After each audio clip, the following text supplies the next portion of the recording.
I've got a border collie, so she's pretty clever, and so she's got probably about 20 words or so that she will reckon. You can ask for toys by name, and she'll bring the right toy and so on. Cool. I had a border collie growing up as well. They're really smart dogs. Yeah, and you can say whole sentences to it, and the head goes. Yeah. They look like they're understanding it. Yeah, but I think they're just pretending mostly.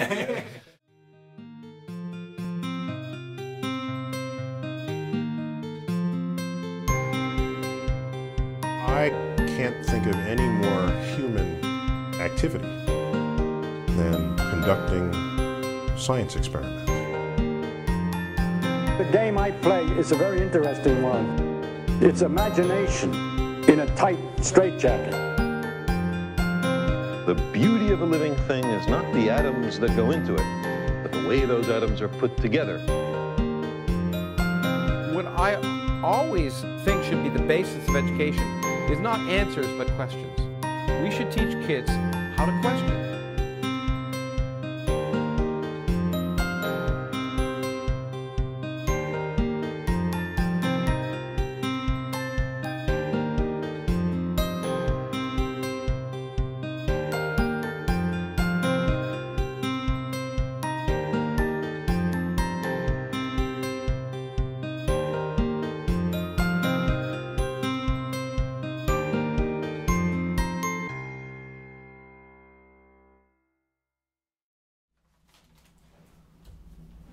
Looks kind of like the zebrafish. The spectral from the 5D spectral phase, I think. Yeah. What is That one? Yeah. What is that? That looks like the brain, isn't it? It is. Yeah. Well spotted. I mean, that's sort of more the normal way up. So is that like a neuron? Those are what they call them, rainbow mice, where they take fluorescent protein of I think it's some squid or like underwater animal, and they gene splice it into mice, and they then have them randomly expressed at different colors in their brain, in their neurons. And then this is a slice showing the neurons, and because of the different colors you can trace where their axons go and their connections go. So at the top is cortex, and then we've got hippocampus and dentate gyrus of the mouse. And you see the regular structure, particularly in hippocampus, of the arrangements of the neurons. That is so beautiful. I've never seen that. Yeah, so it's a beautiful picture. Yeah. Well, so we do really like that picture. We do a lot of fluorescence microscopy for our PhD, and we've been doing it for masters. So as soon so as soon as I saw it, I'm like, wow, that's legit really cool. And can they tell the different types of neurons based on the fluorescence, or? I don't know where they're at with that. I suspect you can genetically mark them to target specific cells and bind to the specific cells or get expressed there. But I don't really know how they... here they seem to have labeled everything. Yeah. I guess if you label them by cell type, you might get clumps as well, and it might be harder to see as clearly as that image. Yeah, although you get the cell types distributed throughout the brain, like similar cells are spread out through large areas, so they're not all in the same spot. So. Yeah, okay, that's cool. Okay, so how about we start with Andre? Just a brief introduction of who you are and what your current position is at Western Sydney University. Okay, I'm André van Schaik. I'm a professor at Western Sydney Uni. I lead the Biomedical Engineering and Neuromorphic Systems program, which is part of the Marx Institute. It's one of the pillars of the Marx Institute.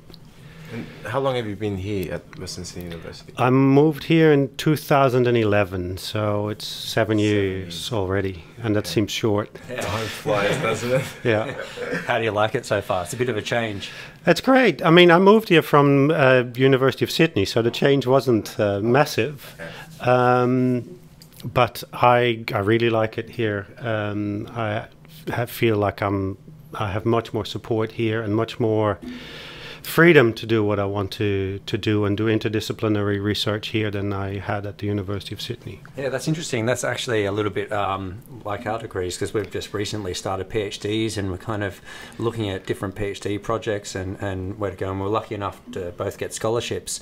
But it was a bit of a toss-up there. Like, do I do something that kind of I've designed personally that I'm really interested in, or do I go to another university where I might have better chance of getting a scholarship, but I really have to do a set kind of PhD project that's already kind of worked out? And yeah, and I think yes, yeah, you get a bit more freedom and a bit more chance here, and it doesn't have the name as much, Western Sydney, as the University of Sydney, but at the same time, I'm not sure that it matters that much. Yeah. Ultimately, it matters what you do, the research you do, the outcomes you have, the people you work with as well, the network you build up during your PhD, the network the people like your supervisors have nationally and internationally. Yeah. That's far more important than just the university you end up going to. Yeah.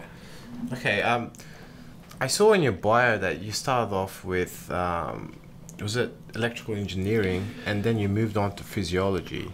Correct. Yeah. So could we get an idea of your journey, where you started, where your mind was, and how you've progressed through your journey from wherever you started, I suppose? So I started when I was still at uni as an undergrad.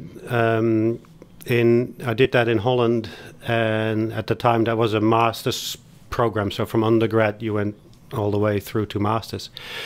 And sort of for third-year project and then master's project, I was interested in neural networks.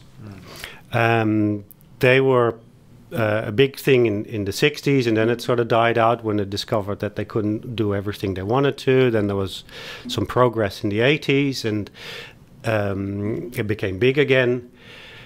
And I started working in that. What was the early, what were they excited about in the field? What were they hoping to get? I think it was more the like in the 60s, it was hard to build neural networks on computers. There just weren't many computers that you could build these things on and make them run and do interesting things.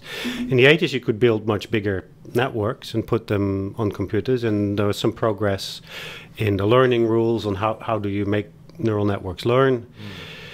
And that went well in the 80s, but then towards the end of the 80s, there was a book published showing the limitations of it, and the balloon deflated a little bit, which was, I finished my undergrad in 1990, so I got interested in the late 80s, and then it was just as the balloon was deflating in this area.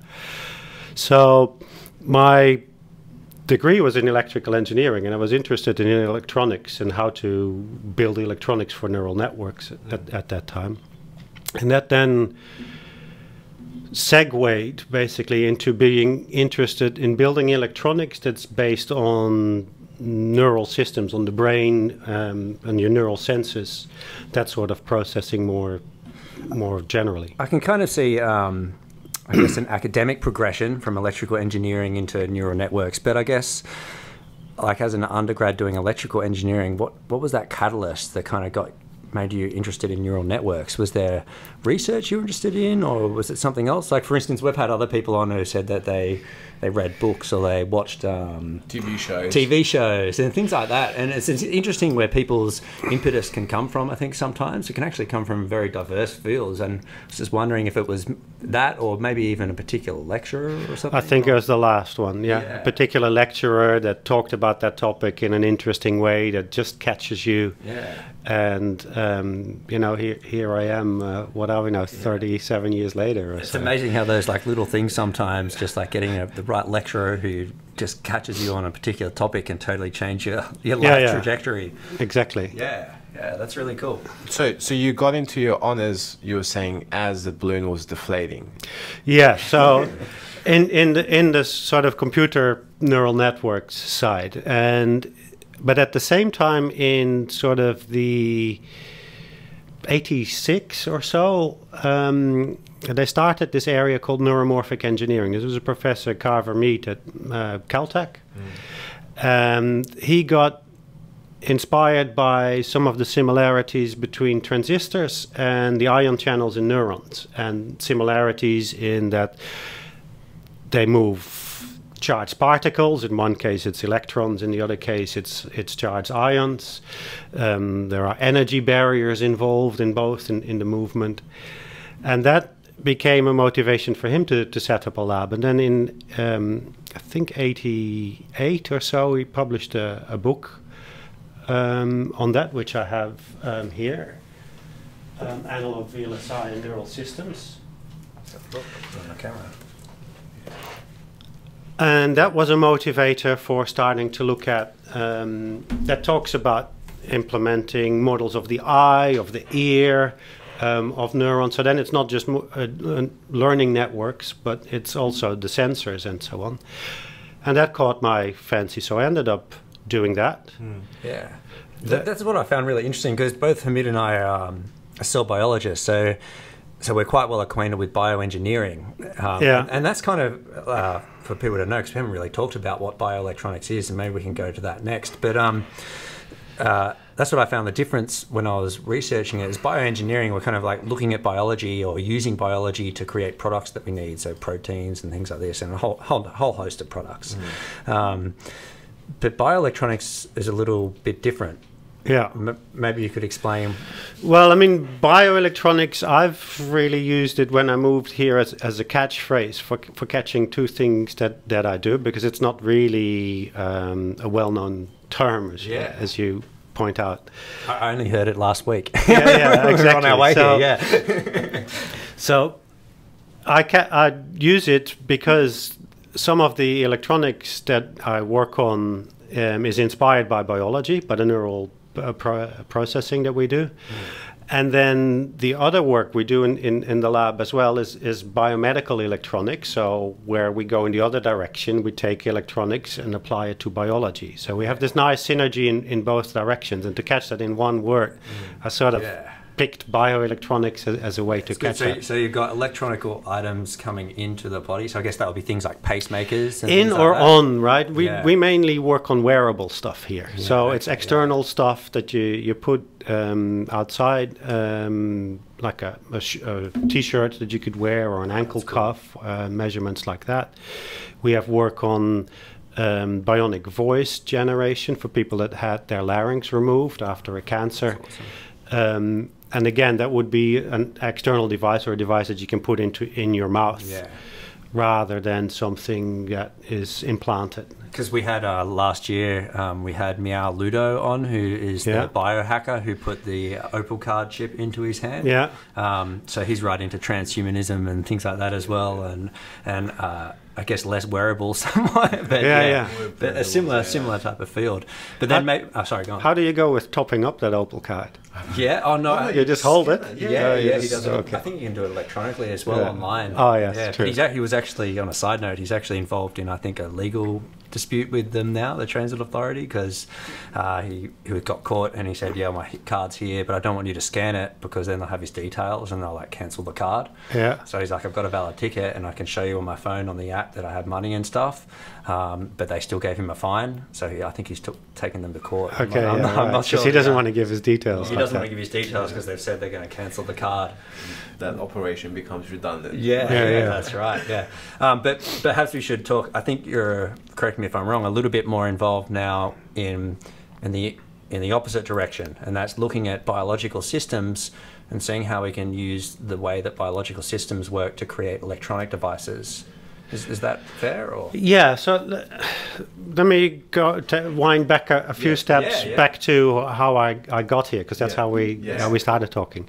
So after I finished uni and got interested in that book, which coined the term neuromorphic engineering, taking inspiration from neural systems and apply that to electrical engineering, I applied for a number of jobs. I got a job in Switzerland in a group headed by a guy called Eric Vito, who was a professor in Switzerland and a guru in microelectronics, integrated circuit design, and particularly for low power systems. His biggest claim to fame is that he's the inventor of the electronic watch. And in Switzerland, watches in Switzerland, nobody in Switzerland believes people would want electronic watches. You want the nice Swiss expensive timepieces that cost $1,000 at least, right? And so then Japan took it up, and it nearly killed the Swiss watchmaking industry. They've recovered pretty well. I haven't followed this now, but when I was working there in the 90s, I know the Swiss watchmaking industry was selling only 10% of the world watches, but making 90% of the money in the field. I don't know how they're doing now. Probably even better, you know, because all the good watches you see. Different market. Totally different market. Yeah. So I started working there and started looking at models to make basically chips that behave a bit like the eye, specifically for observing things like movement and motion. And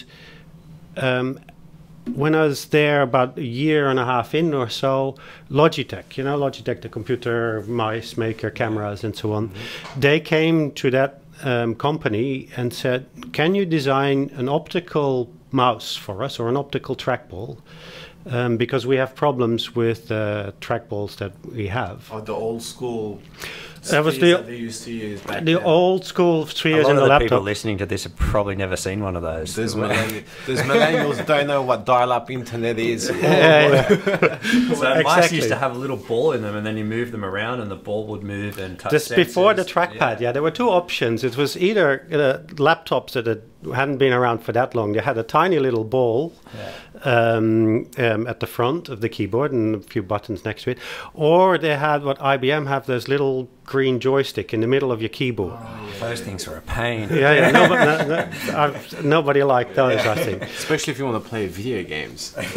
Terrible. But the old computer mouse too, it had a ball in it and then two wheels that touched the ball, and they would rotate as the ball rotates. But the wheel would have to rotate as the ball rotates that way, but slip as the ball rotates at 90-degree angle, right? Yeah. Because you're not moving on that axis. Right, you're getting the X and Y movement. Okay. And that then it picks up dirt and grease, and then the properties of the ball change. So every few weeks or so, you have to take the ball out, scrape all the gunk off the ball, put the ball back in, and do that. And with a trackball where you have it upside down in your keypad, it was even worse. You know, Coke, chips, all the usual pizza, all the stuff would get in it. Yeah. And so people hated those things. So Logitech said, can we do it optically and do it in such a way that we can detect the movement? We put a random pattern on the ball, and then there's nothing touching. And then if the pattern is random, if the ball gets a little bit dirty, there's still a random pattern on it. Yeah. And so I invented a chip and an algorithm for that went into Logitech trackballs in 1994. It came on the market, and they might still be sold, but at least a few years ago they were still in shops. So it was a long-running approach and technology that was used in these Logitech marble trackballs, they called them. And that was really the first product in neuromorphic engineering, where we took inspiration from how fly eyes detect motion and applied that to the chip and applied that in a product and put it on the market. I have one of the trackballs from back then over in the lab. We can take a picture of it later. Yeah, could you maybe quickly explain the similarities between the fly eye and the trackball optics? Yeah, so in a fly eye you have ommatidia, which are separate lenses along a large part of the eye. So it's basically broken down in pixels, like on a camera. And in the fly eye, the motion detection looks for edges where light-dark changes are, or dark-light changes. And then at neighboring pixels, with a slight delay, it compares. So if you have a change from light to dark here, and then at a neighboring pixel you get it a little bit later there at the right delay, you're saying I've moved in that direction. Yeah. Okay. And each pixel does that independently, but then globally, if you're interested in global motion past the eye, you can average that and get a result out that tells you this much motion in this direction, this much motion in that direction. So on the chip, we do the same thing. We have these photo detectors on the chip that detect light-dark changes, and they correlate it with neighboring pixels with a slight delay. On the chip, there's a clock, so it's just one clock cycle delay. So if it's here now and there at the next clock, then it's moved in that direction, and this pixel will say, I vote it's gone in that direction. And only compares, say, right and up, because the down, it's the pixel that below it will compare with it already. And then each pixel votes, and you tally up the votes, and you get a global answer about it moved in this direction by that much, and that's pretty much what's to it. It's amazing. That is so cool. What I love about this stuff is a kind of when you first hear it, and it's amazing, and it kind of really is that we can look at biology and design these systems that work really well. But then when you think about it more, it's a little bit no surprise, because biological systems and systems we've designed are both designed for the same universe, to live in the same universe, and so they have to operate under the same universal laws. And also they have to solve these problems, and usually biology has already solved it, and so you can take inspiration from it. That's a main motivator, yeah. Evolution has had a long time to solve these problems, and it's particularly for tasks that biology is good at. And they're always, like, we're good at things that are important to our survival. And those tasks, current computers are not necessarily always good at. Localizing sounds or listening to sounds in a noisy environment, understanding speech for us in a noisy environment. We're pretty good at it. Siri is not so good in a noisy environment to understand your speech. If it's clean and clear by now, the computers got pretty good at that. But the downside of biology is that there are no engineering plans. There are no design plans that you can look at on how it was done. So you have to figure it out. And in engineering, even in computer design, right? You design the computational block, you design the memory. Within the computation, you have registers, you have the communication, and you break it down in blocks. And each block can operate independently, and you can connect them together, and they still do their tasks as you designed them to. In biology, like in the brain, it's very hard to break it down and to say, this does this independently of that, and that does that, and that does that. We tend to do that about the brain, but there are more feedback connections, from higher in the hierarchy to lower in the hierarchy. Say, if you take hierarchy from your senses to whatever you define as the top. There are more connections that feed back from higher in the hierarchy than that come in from your senses. Right. And this is like the McGurk effect, I think. I think that's what it is, where if you're watching someone pronounce like ba and va, and based on what you hear, well, that's a top-down control. So if you hear ba and the lips are saying va, you still see the lips as being ba. So it's like it's not serial. It's not like one unidirectional, as you're saying. Yeah, that's called the McGurk effect. Yeah. And I forgot exactly which syllables they use, but they use pa and va and ba, and what you see and what you hear, they influence each other, basically. If you look at that, that's one of the things that fascinates me about the brain. The connections that come from your sensory system into cortex, which is the outer layer of your brain, it's also called neocortex because it's the newest part of the brain, and it's where we believe thought happens. It's the highest part in the hierarchy of the brain, and then in cortex there are hierarchies as well. Only about 4% of the connections there come from the sensory system. So most of the brain's connections are from other parts of the brain. And the way I interpret it is that the brain is just making it all up. Yeah. Because we know that happens a little bit, don't we? Like, we know that like our blind spot in our eye, for instance. Yeah, we don't notice it, but we don't see the blind spot, totally but it's there. Our yeah. brain just kind of fills in the gap. Yeah. Yeah. And also the the fovea where you see sharp is about the size of your thumbnail at arm's length. Yeah. We don't. If we think about it, we realize that's out of focus, but we don't have the idea that whole world disappears. Yeah. We're actually living by only seeing a 10-cent piece at arm's length the whole time. And we have far less color vision to the sides too. That's mainly the rods that do the black and white vision that you get on this. We don't have that sense. The brain just fills in all those details, and then occasionally checks, I guess, with reality to see that it's still okay. And that everything is going all right. In fact, I think the main role of the brain is predicting what's going to happen next, like immediately next, not far future. Right. And then just checking that their predictions are still valid. Right.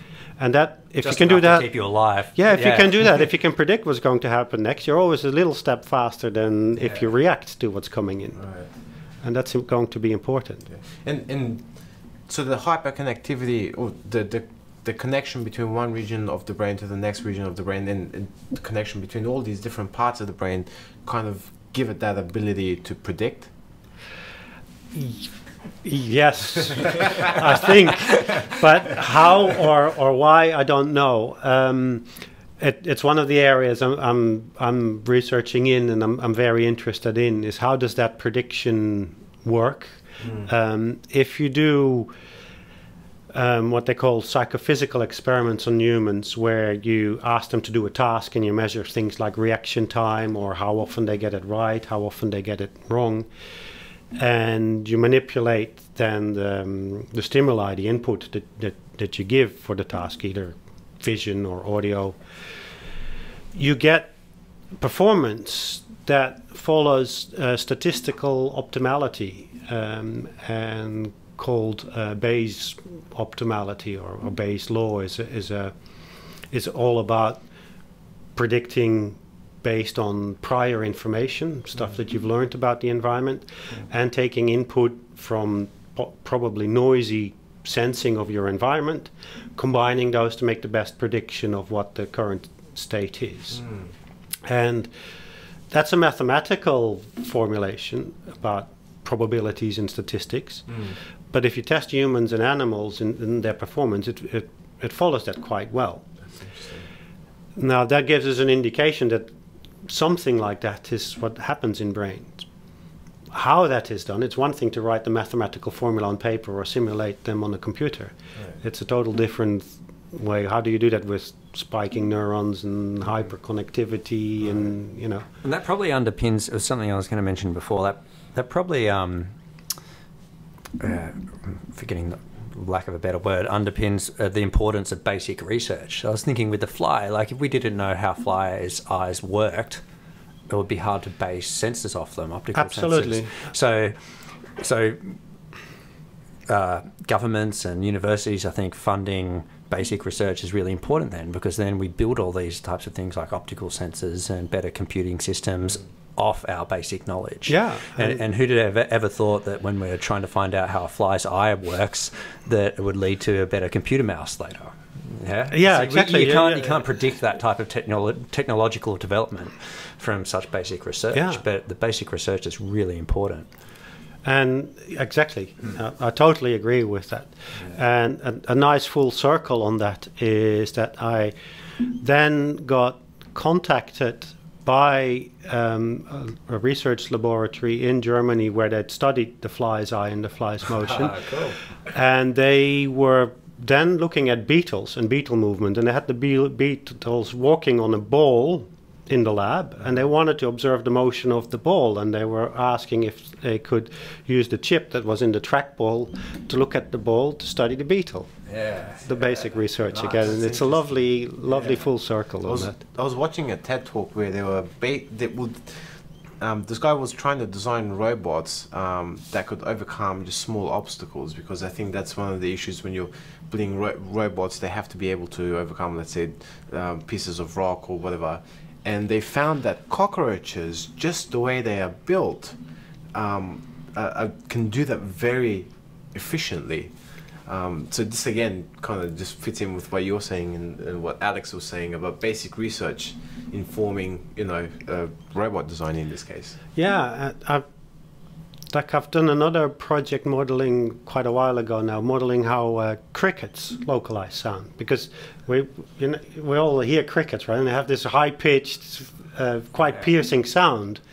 But like cicadas, they're impossible to actually hear where exactly it's coming from, right? Yeah. But they still have to find mates, and they're using the calls for mates. So how they do that? And in crickets, they actually have like ear canals in their legs, going through to get, because their head is so small that if you just try and localize the differences between two ears on either side of the head, there's no difference. Yeah. It'd be impossible to do. So they have ear canals built into their... To increase that distance between the... Yeah, that's really cool. That's interesting. Yeah. So, and I don't know what we use that for, but again, it's biologists come up with very interesting solution to something, right? Yeah. Eventually, we'll find. I'm sure somebody will find a use for that. Yeah. Cricket. Yeah. So tell us what you did next. So you worked on the beetle, and then what was the next step for you? So I worked. No, well, I didn't do the work on the beetle, but so I worked on the trackball in the company. Did a couple of other projects, and then I decided I wanted to do my PhD. And the guy I worked for, Eric Vito, he was also a professor at university, the Swiss Federal Institute of Technology in Lausanne, and I decided to do my PhD with him at that institute. And we started looking at audio instead of vision. And originally the idea was for speech recognition. Automatic speech recognition didn't work that well in the early 90s yet. And again, one of the ideas was to see, can we take inspiration from biology, because biology solves the problem quite well, at least humans. My dog is not great at speech recognition. She does walk. Well, I've got a border collie, so she's pretty clever, and so she's got probably about 20 words or so that she will work. You can ask for toys by name, and she'll bring the right toy and so on. Cool. I had a border collie growing up as well. They're really smart dogs. Yeah, and you can say whole sentences to it, and the head goes. Yeah. They look like they're understanding. But I think they're just pretending mostly. They look like I understand. So I started work on audio and modeling the hearing system, starting with the cochlea, which is the bit in your ear, in your inner ear, the coiled structure that filters the sound, and then up the auditory nerve, and then in the brainstem there are some groups of cells that process the sound. And I did integrated circuit design to model those things and for my PhD, to try and build engineering solutions that work like biology in that system. But it was quite difficult to find the right information about biology. A lot of measurements in neurophysiology were like on a single cell for particular stimuli, and as an engineer, when I was designing this, I said, no, I want to know this characteristic or this transfer function. If I were doing that experiment, I would use a different input, or I would do the experiment differently, and so on. I need other information to break it down. And so once I finished my PhD, I ended up in physiology saying, well, I'll do these experiments myself because I'm not getting the right information. So it's your engineering background that informed you, or I'm sure that's informed you with your physiology. Well, it highlights the importance of multidisciplinary approaches to things and diversity. If you diversify your interests, not necessarily even just in academia, but the more diverse your interests are, you bring more, I think, to the table when looking at different ideas. You can look at something in a different perspective. It's fantastic to do things across disciplines and try and bring that in. And great thing about being an academic researcher is you can start in microelectronics and end up in physiology and do something there. Although I must say it was not quite an epic fail, but it was a strong realization that gee, physiology is hard. That's why they make it so. Why the experiments don't tell me what I need to know. It was they're very difficult to do those types of experiments. So, including even so, we then quickly ended up doing more on psychophysics, human sound localization, trying to understand how it is we localize sound.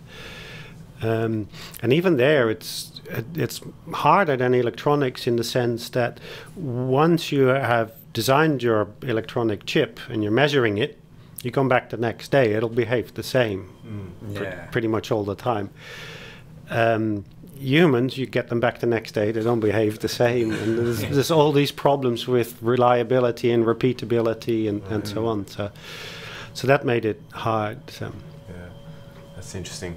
Okay, we're almost about to hit 40 minutes. I wanted to ask you, so you're building all these analogs and you mentioned a few examples, but in regards to the brain, what is the advantage of having a brain analog?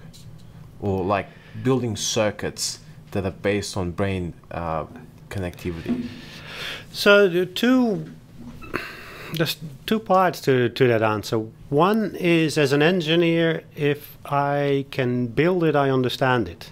Sort of a driving motto of that. So it helps you to try and build a model of something you're trying to understand. You can try and simulate it on a computer. Sometimes those simulations become way too slow for you to be useful. I don't know if you have it in your research, but I had it throughout my research. If you can turn a knob and watch something change, then you quickly get a feel for what that knob does and how to control it. If you turn the knob and you have to wait 10 minutes for the simulation to finish and then see how it changes and then turn it again, you totally lose that intuition about how things are connected. And so you want stuff to respond in real time, basically, to what you're doing, or close to real time, so you can get that sense of how it's going. So that's a reason why often you have to go to electronics rather than computer simulations, because they get too slow. The other side of it is, of course, if we understand it and we find solutions that biology has found, like the fly's eyes motion detection, you want to be able to apply it and do things with it. And for that, again, you'll end up building these models and doing it in electronics. So even if sometimes we do know where we want to use something, sometimes we don't, but we still build the model in case we end up using it for somewhere. I want to ask a question about AI, because I think that's the natural question to ask. So in terms of like neuromorphic engineering and building intelligent systems, like how do you see this field contributing to the development of artificial intelligence? That's a really hard one, I think, at the moment. So there are clear overlaps, particularly recently. So this field of neuromorphic engineering, as I said, started in the late 80s. When I did my PhD in it, there were 3 labs worldwide doing this. And all our professors have retired now, and now we're the leaders in the field internationally. Over the last decade, it's exploded, and companies like IBM have had a big neuromorphic engineering group, and Qualcomm and Samsung, and lots of people are moving into this field, partly looking at artificial intelligence as well, and deep learning, which is such a hot topic at the moment, which is basically the second revival of neural networks in the last decade, where they've learned how to make these neural networks much deeper and larger, which is where the term deep learning comes from. And systems like AlphaGo that recently beat the world's best Go player, they're built using that type of architecture and that type of approach. So it's not just the algorithms, but it's the actual physical structure of the network that leads to deep learning. Yes, it's in the physical structure of that network. And at the moment, a lot of that gets simulated on GPUs. What are GPUs? Graphical processing units. Okay. So they were originally developed for your computer for video gaming and those types of high demand graphics applications. And they're really good at multiplying one matrix by another matrix or by a vector. Those are the type of operations that they are optimized for. And those are exactly the same operation, or those are exactly the operations you need in those deep learning algorithms as well, in those architectures. So they run them on those devices. And play Go, for instance, right? Just a question in terms of, so these architectures, what do they like? What is the computational difference between that and just a normal computer? Like, why does that enable deep learning versus just like a PC? So there's a few differences. So one of the main differences is that on your PC, all operations are done sequentially, one after the other. And you do one addition, one multiplication, and then the next, and then the next. The GPU takes that a step further in that it has these parallel units where you can do it, but it's still moving information into a bit that processes it, then moves it out into memory, moves the next bit of information in, does an operation on it, moves it out again, and all this moving back and forth of information takes up a lot of the energy and a lot of the time. In the neural networks, you basically stream the information through from beginning to end, all in parallel. You have these nodes that they term neurons, and they're connected by connections that have weights associated with them. And you take the output of a neuron multiplied by the weight of its connection, and that will sum into the input of the next neuron. And those operations mean that you have the learning, which is all done in adapting those weights of the connections that you have.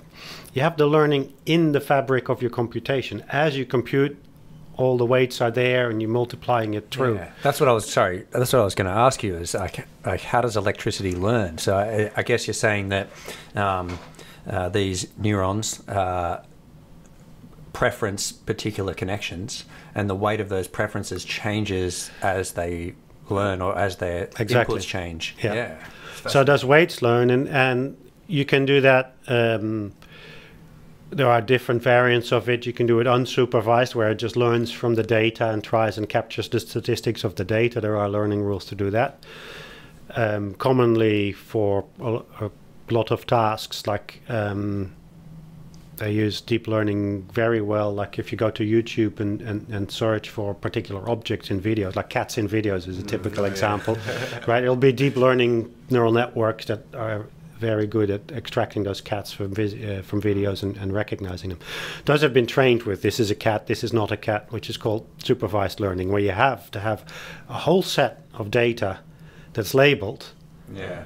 And that's part of the reason I think that now deep learning is working, and in the 90s it wasn't. We didn't have the cloud yet. There wasn't so much data around it and so much labeled data that you could train these networks on. So they do that now. And so in biology too, it's the same thing. Your neurons connect to other neurons. There's synapses at those connections. Those synapses have particular weights. That's where we think learning and memory formation happens in the brain. So that's the analog. In the brain, it really is in the fabric of computation. As the signals run through the brain, these weights are applied, and then you get actions ultimately as an end result, or a perception that you have. I've experienced that before with things like music. So when I played guitar, when I first started learning guitar, where am I? I'm here. Yeah. I couldn't get my ring finger to move backwards and forwards, right? Like I've got it on the fingerboard and I'm like, I want to lift it up, and it's just not happening at all. Yeah. And now I'm like, can do whatever I want with it. Yeah, yeah. Because I've developed that connection. Exactly. And that's an adaptability, right? Yeah. But even just memories of what you did yesterday, those are formed by changing those strengths of connections in your brain.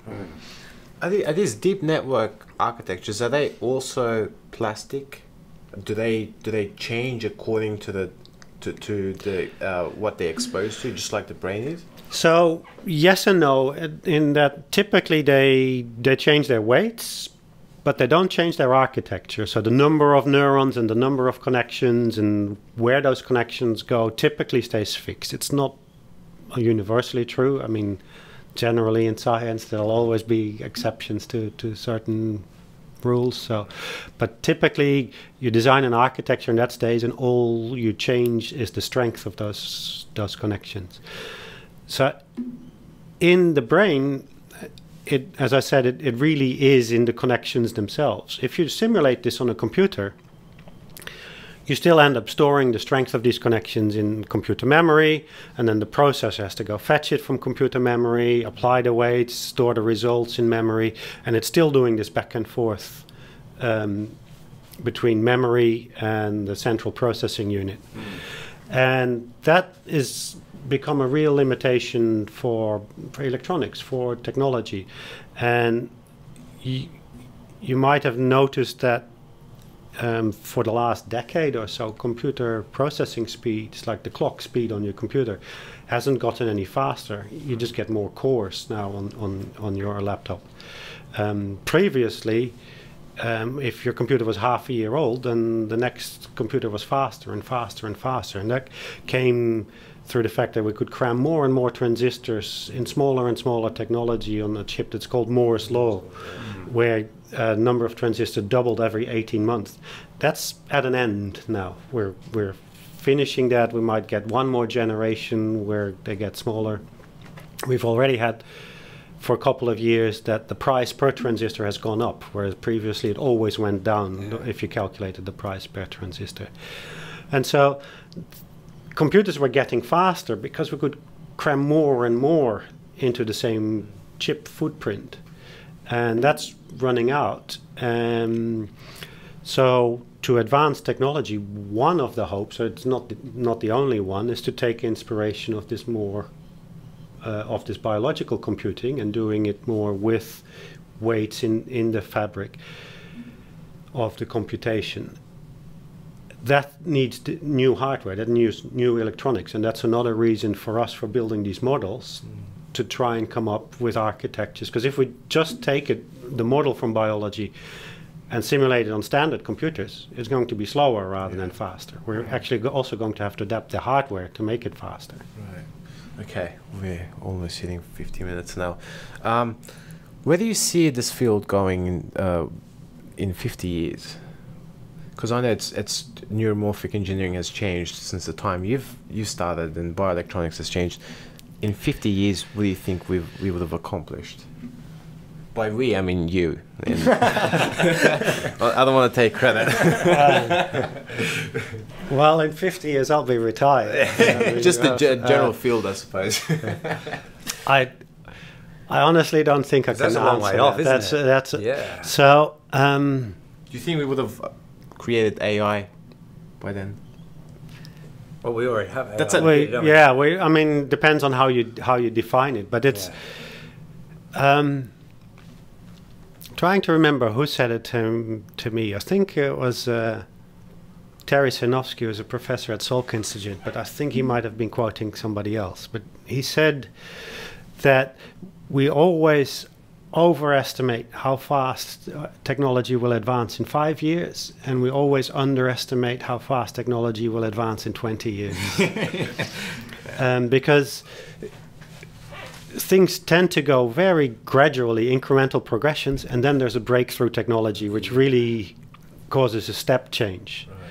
And we can predict these incremental progressions, and yeah, we always hope that things go a little bit faster, but we're terrible at predicting these step changes, right? Yeah. So I would hesitate even a guess at how this is going. I sure hope we have self-driving cars well before then. Well, for instance, maybe. I was not going to. We've got to wrap it up soon, but at the risk of opening another. Well, you can keep going and edit bits out if you want. At the risk of opening a big can of worms, I was going to think, like, at what point like we have ethical considerations about biology, right? We're biology and we have ethical considerations about each other. If we have electronics that mimics biology, at what point do we have to start having ethical considerations about electronics? This is like told you it was a can of worms. No, but this is like Ex Machina if you watch that movie. No, I haven't watched that one. It's a good movie. I think you'd enjoy it. It's about this guy who creates AI, like really realistic robots, and does all sorts of weird stuff to them. So. Oh, right. One TV series, I think it only ran for one season in the UK, called Humans, with a Z at the end, I think, instead of an S. And they built realistic human robots. It's set in the very near future. Yeah. And that deals with ethics if you have humanoid robots and how they get treated. Do they get ethics? Because they were treated basically like slaves. Right. You're asking the question even more generally, right? They don't have to be. It doesn't have to be a humanoid robot before you start thinking about ethics. I mean, we should always think about the ethics of what we do. Well, I treat my laptop like a slave right now, but then I don't treat my son like a slave, and part of the reason is because he learns, because he can experience emotion. So if we start putting these types of things like learning and being able to respond to emotion, or maybe even in robots later being able to sense things that harm them, which is essentially pain, right? Yeah. At what point do we start not treating them like slaves? Yeah, it's a good question. I don't think that there's a hard answer, because it's this sliding scale, which makes it so hard to say at what level do you have to start giving it, or not treating it like a slave and giving it rights. I think it's a similar question to at what age should you be allowed to vote, for instance, right? It's a sliding scale. You can't just pick one and it could be different for every individual machine or every Well, the way I think about it is if so you could have a system that could do that could have general intelligence. You know, we have like machines that can beat any human being in chess, but if you can have that sort of ability generalized to everything else, it's still a machine. But as soon as when you have a machine that feels like it's like there's some subjective experience there, then I think that's where ethics should come into place. So if there's something to be like that machine to experience the world, then I think that's where ethics come in. Because I could imagine machines that don't have any subjective experience, but rather they're just chunking or processing information. Yeah, but it can happen even much earlier. Have you seen that YouTube video from Boston Dynamics? They built this robot called Big Dog a year or two ago. Is this the one where they kick it? And it goes out of whack, and people got so upset. There's lots of hilarious YouTube clips where they've got the robot talking back after it's been kicked and things. But there's no smarts in that robot other than walking, right? That robot is not feeling anything, but people anthropomorphize that robot so much into a real dog, and you can't just kick that, and they get upset. And maybe there needs to be ethics there already, because not so much because the big dog feels it, but other people feel it and react to it. So it's even more complicated than just dealing with... I can see benefits with giving machines the ability to feel pain and the ability to feel emotion, because they can empathize with this and things like that, and learn. But if we start giving them these characteristics for our own benefit, we're stepping right into that territory. And it becomes very tricky, right? We don't necessarily need to go there. So another debate is, do we want to go there? Should we go there? Again, we could try and talk about that, but it will take again another hour. I knew it was a rough question to bring up at the end. But it's an interesting one. But and we can take that up. But we probably need a couple of bottles of wine to solve that one. So we need to sit down for a while. Last question. Do you have any reservations or fears when you look at the development of technology, or even your field as well, in terms of, I suppose I can propose one context, in terms of AI, and it's the negative consequences, whether it's the extinction of human beings, what if we develop super intelligent systems that then just wipe us out? Yeah, because I hear, sorry, just to interject there a bit, but I hear a lot of AI doomsdayers, but then I hear a lot of people who say, nah, it's that's crap. There's no doomsday to worry about. And is that something that concerns you, or? Yeah, you guys are good at saving the hairy questions for the end. For last, sorry. So, yes, I do think there's something to be careful about. I don't think it's worth being a doomsday person about it right now, but it's something to be careful about and keep in mind. Again, it's one where there is no simple answer, and so I don't know a full answer to that question, and so I keep it in mind. I'm interested in it, but I don't really have a statement that I can say about it one way or another, because it sort of nails it down, and it's something you want to watch out for on how that goes. Yeah, it's one of those things when I've heard a few different philosophers as well as AI guys that talk about it, and every time I hear, it's like if somebody was talking about nuclear bombs and the dangers that we may face from developing even more powerful nuclear bombs, I would legitimately be concerned. But when that conversation shifts to the dangers of AI, it just makes me giggle. For some reason there's this cognitive dissonance where I don't appreciate the dangers that may be lying there. Yeah, and partly that's because a lot of AI we are currently experiencing around this. Okay, so it might beat us at Go, but it's terrible at boiling an egg, for instance. Yeah. Or Siri most of the time gets it wrong, what I say. So our currently AI is still pretty incapable of scaring us in a way, the stuff that we experience daily. But at the same time, they are building killer robots for war fighting that will make independent decisions about whether they should shoot or not, or drones that do independent decisions. Those are scary if it goes wrong. Are they more scary than having a human at the controls? I don't really know, right? Yes, it's scary to say we have killer robots and they can go wrong, but it's also scary to say we have killer humans. It's like our self-driving cars, right? Surely AI is going to get to a point where self-driving cars don't have accidents, and it's just morally reprehensible to let apes drive cars anymore. Yeah, and actually the biggest risk is the transition time, I think, when you have to have both on the road. Yeah. Because the self-driving cars are probably pretty good at telling each other what they're going to do, but predicting what the human is going to do that's is a conundrum. Yeah. Exactly. Yeah. Okay, let's call that a day. Thank you, Andre, for your time. Thanks a lot. It's been a really interesting conversation. Thanks, guys. It was fun. Yeah, we need to get more engineers on, because this beats biochemists. That's just hating on our own field there. Go engineers. Yeah.